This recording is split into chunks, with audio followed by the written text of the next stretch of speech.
Hello, we are discussing about GATE 2008 ECE paper, and this question is related to electronics.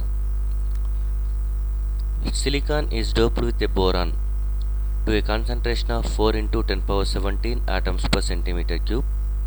Assuming that the intrinsic carrier concentration of silicon is 1.5 into 10 power 10 per centimeter cube and the value of Kt by Q to be 25 millivolts at 300 degree Kelvin. Compared to undoped silicon, the Fermi level of doped silicon is what will happen to the Fermi level of doped silicon after doping with boron? What happens to the Fermi level compared to undoped silicon? Whether it goes upwards or downwards, or by how much amount, that we are going to specify. A goes down by 0.13 electron volts, B goes up by 0.13 electron volts, C goes down by 0.427 electron volts, D goes up by 0.427 electron volts. What was given is nothing but boron concentration. Boron is nothing but trivalent impurity. Trivalent impurity is nothing but that is called as acceptor concentration. So what was given is Na. Na is 4 into 10 power 17 per centimeter cube. And Ni, intrinsic carrier concentration, it was given as 1.5 into 10 power 10. 1.5 into 10 power 10 per centimeter cube. And given that one Vt, that is nothing but Kt by Q, which is also called as Vt, thermal voltage, that is given as 25 millivolts. If you are going to write only for Kt at that time, that is nothing but Qt times of Vt, you can write it as same magnitude 25 milli electron volts. This multiplication Q is going to be taken care with the help of units. So Kt value can be written as 25 milli electron volts. All these two things are at room temperature. So we are going to calculate Fermi level of p-type doped silicon, because Na, whenever you are adding Na, that will become p-type semiconductor. So that p-type semiconductor, if it is going to be compared to undoped silicon, EFP minus EFI value, how much? EFP is nothing but Fermi level of p-type and EFI is nothing but Fermi level of intrinsic semiconductor. What happens to Fermi level of p-type with respect to intrinsic semiconductor? This is what we are going to calculate.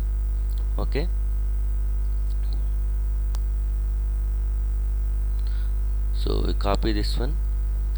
Next we'll see how to calculate these things.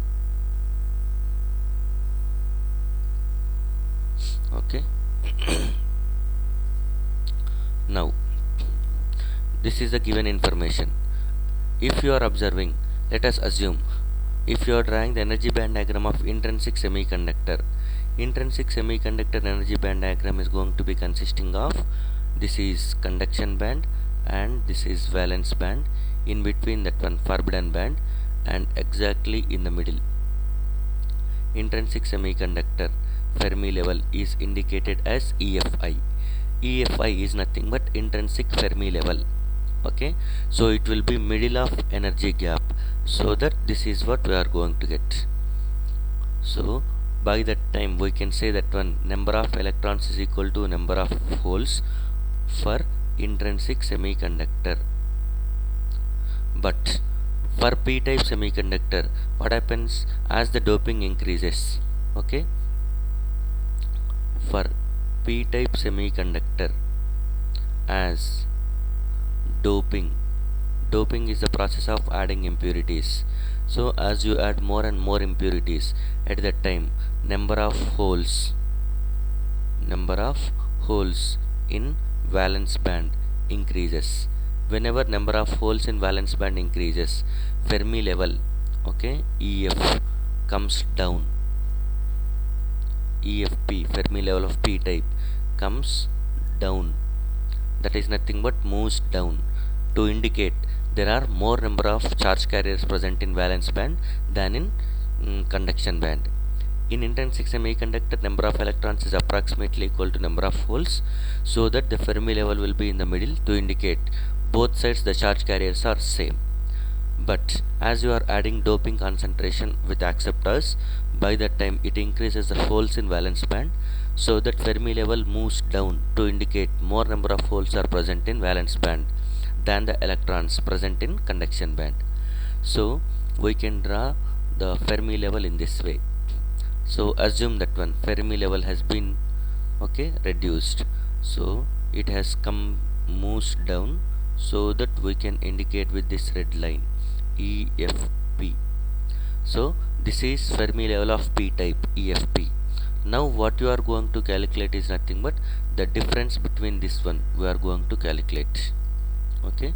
Difference between these two things. So this is what we are saying, that one EFP minus EFI is equal to how much? So we can write the equation like this: EFP minus EFI. It has given equation, we know EFP minus EFI is equal to KT natural logarithm of NA divided by NI.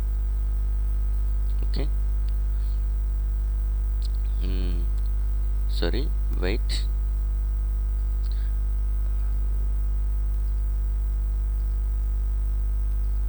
This is EFI, since it is p type, EFI minus EFP is equal to KT natural logarithm of NA by NI. So KT is nothing but 25 milli electron volts, so that 25 into 10 power minus 3 into milli electron volts. We are not taking care of Q, that will be considered in the units only. EF, energy gap, is measured in milli electron volts. KT is also in the milli electron volts, into natural logarithm of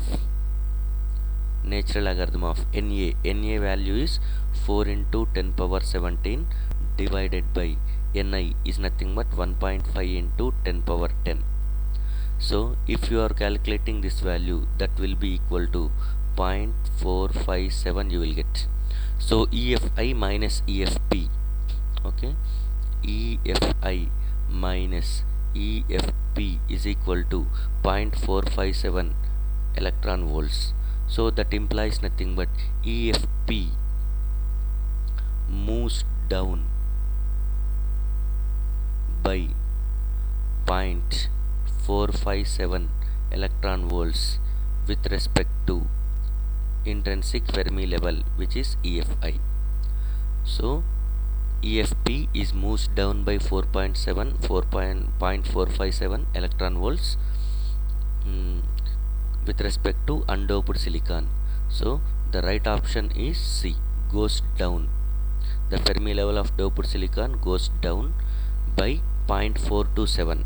Sorry, it is not 457, it is 427. So this is 427 by moves down by 427. Thank you. The right option is C.